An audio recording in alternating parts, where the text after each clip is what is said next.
अस्सलाम वालेकुम नाज़रीन, आप देख रहे हैं ZH एंटरटेनमेंट। मैं हूं ज़हीर अहमद। दिलीप साहब के हवाले से उस दिन भी आपसे बात की थी, उनके हवाले से गाहे बगाहे हम बात करते रहेंगे। वो फ़न का समंदर थे। जिस तरीके से उनके सारी ये चीज़ों को कवरेज मिली है और जिस तरीके से अखबारों ने उसको रिपोर्ट किया है, जिस तरीके से मीडिया ने रिपोर्ट किया है, वो उनके बिल्कुल शायान शान है। बल्कि हो सकता है कमी तो हो सकती है, लेकिन उसमें कोई भी एग्जैजरेशन नहीं है किसी भी चीज़ में।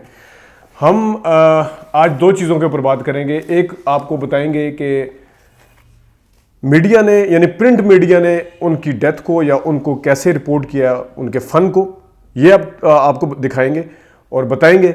और दूसरा, हम उनकी 62 मूवीज़ का तो सबको पता है जो रिलीज़ हुई हैं। 8-10 मूवी उनकी ऐसी हैं, उनकी मूवीज़ ऐसी हैं जो कभी रिलीज़ नहीं हो सकी।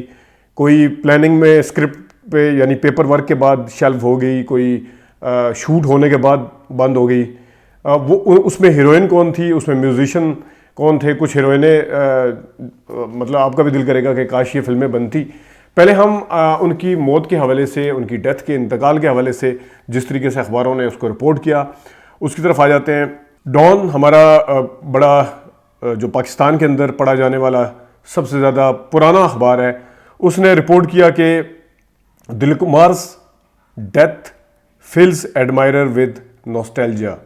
हम वैसे करते भी होते हैं नॉस्टैल्जिया, ये डॉन ने लिखा है। और डॉन ने सिर्फ यही नहीं बल्कि नेक्स्ट पेज के ऊपर उन्होंने लॉलीवुड मॉन्स यानी दिलीप कुमार के उस पर लॉलीवुड यानी कि लाहौर की जो फिल्म इंडस्ट्री है, यानी पाकिस्तान की फिल्म इंडस्ट्री को लॉलीवुड कहा जाता है, उसने एक किस्म का अफसोस और मातम किया है उसके ऊपर। और आगे भी जाके उन्होंने एक मजमून लिखा कि दिलीप कुमार जो ये मातम है, जो अफसोस है, उसमें काफ़ी सारे नाम हैं जिन्होंने अफसोस किया। परवेज़ कलीम साहब हैं, हसन अस्करी साहब हैं, जावेद शेख साहब हैं, अल्ताफ़ हुसैन साहब हैं, सैयद नूर साहब हैं, काफ़ी हैं। उसमें मुझे वैसे एक दो नाम नहीं नज़र आए। आगे जाके मैं हफ्ते बाद देखूंगा कि उनके हवाले से उन्होंने अफसोस किया या नहीं किया, वो फिर मैं बाद में बताऊंगा कि कौन कौन है वो। अच्छा, फिर आगे जाके डॉन ने Dilip Kumars and actors actor, हमने उस दिन भी कहा था, सबको पता, नॉन फैक्ट है कि वो जितने भी अदाकार हैं उन सब के उस्ताद हैं। उनके अंदाज को बच के कोई अदाकारी करना जो है वो मुश्किल काम है। और ये भी हम आपको थोड़ी देर में बताते हैं कि सिर्फ फिल्म इंडस्ट्री के लोग ही नहीं, बाकी लोग भी उनको काफ़ी हद तक कॉपी करने की कोशिश करते थे या उनकी तरह बोलने की कोशिश करते थे। ये तो था डॉन। दूसरा हमारा जो एक्सप्रेस ट्रिब्यून, एक्सप्रेस ग्रुप है जो हमारा पाकिस्तान में, उसमें जिस तरीके से इसको रिपोर्ट किया गया, Dilip Kumar's Bollywood tragedy king dies aged 98, ये उसने लिखा है। इसका उर्दू का जो अखबार है उसमें ज़रा ज़्यादा दिल हिला देने वाली सुर्खी है, वो मैं आपको बाद में बताता हूँ। और अगर फिर आप आ जाएँ न्यूयॉर्क टाइम पे, अमेरिका का बहुत बड़ा अखबार है, उसने कैसे इस चीज़ को रिपोर्ट किया, Dilip Kumar's India star who brought realism to Bollywood वो डाई, मतलब उसके वो पास्ट अवे या डाइज जो भी है वो नहीं रहे। ये न्यूयॉर्क टाइम का था। और अभी आपको जो हमारा दुनिया अखबार है उर्दू का, उसने इसको कैसे रिपोर्ट किया है, वो कुछ ऐसे है कि बरसगीर अजीम फनकार दिलीप कुमार से महरूम। दुनिया अखबार की ये खबर है, बरसगीर अजीम फनकार दिलीप कुमार से महरूम। आगे है जनाब, ये है जंग अखबार, जो कि बड़ा अखबार है, माया नाज अखबार है, पुराना अखबार है ये भी। अदाकारी का एक अहद तमाम, करोड़ों दिलों पर राज करने वाले फ़न के मुग़ल आज़म का इंतकाल, ये जंग अखबार की खबर है। और इसी तरह नई बात, ये भी उर्दू अखबार है पाकिस्तान का, इसमें है बड़ा खान रुखसत हो गया, पेशावर से मुंबई तक का फिल्मी सफ़र ख़त्म हो गया, ये लिखा हुआ है इसने। और एक सदी का अजीम इंसान दिलीप कुमार, जिसकी कोई सानी नहीं, ये भी जिसका कोई सानी नहीं, ये भी उन्होंने लिखा। आगे आते हैं जनाब, हम एक और अखबार है, उसने लिखा कि करोड़ों दिलों पर राज करने वाले शहनशाह जज्बात दिलीप कुमार इंतकाल कर गए। फिर इसी तरह नवाए वक्त है, ये भी हमारा बहुत पुराना अखबार है, इसकी भी दिहाइयों पे हिस्ट्री है, तारीख है। भारतीय फिल्मों का ट्रेजेडी किंग का सफ़र हयात ख़त्म, भारतीय फिल्मों के ट्रेजेडी किंग का सफ़र हयात ख़त्म, नवाए वक्त। और इसी तरह पाकिस्तान अखबार है, ये भी काफ़ी पुराना है। दिलीप कुमार भी दुनिया छोड़ गए। और आगे है आज और कल, ये भी अखबार है। अदाकारी का एक अहद ख़त्म, यानी बाब ख़त्म, अहद चैप्टर जिसे कहते हैं, ये आज और कल का है। और इसी तरह ये जो मैं आपको बता रहा था कि एक्सप्रेस ट्रिब्यून की जो अंग्रेज़ी की खबर थी वो आपको बताई, उर्दू की जो थी वो क्या शानदार तरीके से इन्होंने इसको बताया। फ़न था, तहज़ीब था, कमाल था वो, फ़न था, तहज़ीब था, कमाल था वो, ज़िक्र जिसका है बेमिसाल था वो। ये है एक्सप्रेस उर्दू, जिसने दिलीप साहब के हवाले से जो ख़बर थी वो लगाई इस तरीके से। थोड़ी सी मैं उनकी फ़िल्मों पे जाने से पहले, जो कि फ़िल्में कभी रिलीज़ नहीं हुई, उस पे जाने से पहले थोड़ी सी मैं आपको बात बता दूं। हम गाए बगाए बताते रहेंगे अदाकार जो है, अदाकारी जो हमारे फ़नकार हैं किस किस तरीके से उनको नकल करते हैं। कुछ हम बता भी चुके हैं, हू बहू फ्रेम टू फ्रेम बता चुके हैं, आप देख भी सकते हैं। उसमें हमने नदीम साहब की फ़िल्मों के जो same to same, scene to scene copy की हुई दिलीप साहब की, वो भी हमने कंपैरिजन किए हैं। एक देवदास जो शाहरुख खान साहब की थी और देवदास जो दिलीप कुमार साहब की थी, वो उसका भी मैं अगर मुझे याद रहा तो मैं उसका लिंक भी इस पे डिस्क्रिप्शन पे लगा दूंगा, वो भी आप देख लीजिएगा। लेकिन एक चीज़ हाँ, वो ये कि जिस तरह जावेद अख्तर साहब हैं, माया नाज शायर हैं इंडिया के, वो भी बोलने में, आप उनको देख सकते हैं यूट्यूब के ऊपर, काफ़ी सारी उनकी वीडियोस पड़ी हुई हैं।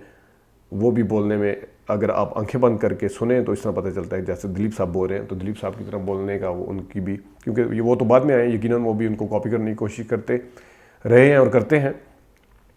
पाकिस्तान के सदर आसिफ जरदारी साहब, मैं कभी ये वीडियो लगा के आपको प्रूव करके दिखाऊंगा, लेकिन आप मेरे से एग्री करेंगे, कोई भी उनका अंग्रेज़ी का इंटरव्यू उठा के देख लें, अंग्रेज़ी का इंटरव्यू, तो आपको पता चलेगा कि जैसे दिलीप साहब बोल रहे हैं। और दिलीप साहब का भी पैरेलल उनका लगा के सुने तो वो, वैसे भी आपको पता है आसिफ जरदारी साहब की हिस्ट्री के, वो जैसे सुहेल अहमद साहब ने बताया था कि वही मौज साहब की फ़िल्म सालगिरह में उन्होंने बचपन का रोल भी उनका किया था, फिर बेम्बिनो सैनमा भी है, तो उनको अदाकारी का शौक भी था कहा जाता है। ये सारी चीज़ें इस चीज़ को इस्टेब्लिश करती हैं।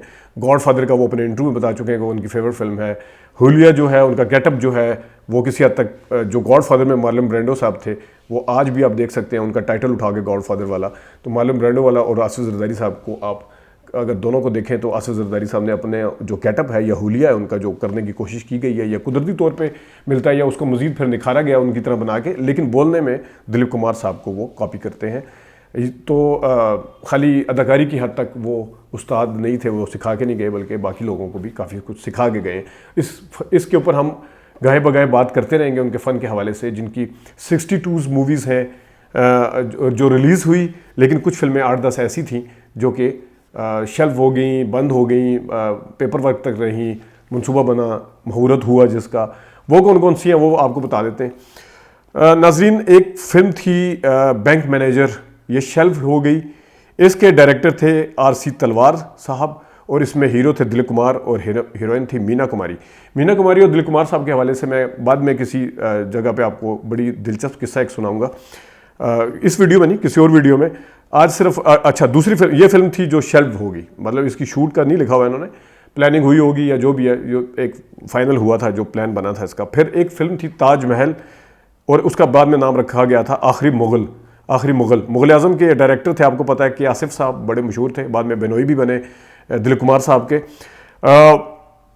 मुगल आजम को तो कौन नहीं जानता, दिलीप कुमार साहब थे उसमें, और उसके के आसिफ साहब उसके डायरेक्टर थे। उसमें हीरोइन का नाम नहीं लिखा। तीसरी फिल्म चनकिया चंद्रागुप्त, इसके B.R. चोपड़ा साहब इसके डायरेक्टर थे। ईयर नहीं लिखा हुआ किस ईयर में इसका मुहूर्त हुआ होगा या शूट हुआ था, लेकिन इसमें ये ज़रूर लिखा हुआ है कि शेल्फ डब्बों में बंद हुई आफ्टर एक्सटेंसिव प्रिपरेशन, यानी कि तैयारी पूरी हो चुकी थी, बड़ी वसी पैमाने पे इसकी तैयारी थी, लेकिन वो बन नहीं सकी थी। तो ये थी दिलीप कुमार साहब की एक और फिल्म, जो हमें भी बड़ा वैसे शौक होता है कि धर्मेंद्र साहब के साथ भी हम दिलीप साहब को देखते। हेमा मालिनी जी भी थी उसमें और प्रवीण बॉबी भी थी, हेलन भी थी। लगता है ये 70s के बाद की फिल्म है, क्योंकि ये जितने भी अदाकार हैं, दिलीप साहब, धर्मेंद्र साहब तो 60s में आ गए थे, बाकी बाद में आए। अच्छा, इसी तरह हार सिंगार एक फिल्म है जो कि 1950 की थी। ये shelved after a few reels, यानी कि इसकी शूट हो चुकी थी, कुछ रीलें इसकी बन चुकी थी। इसके जनाब डायरेक्टर थे महेश कौल और इसके म्यूजिशियन जो थे अनिल बिस्वास, बड़ा मशहूर नाम है, आपको पता है कि वो 50s और 60s में छाए हुए थे।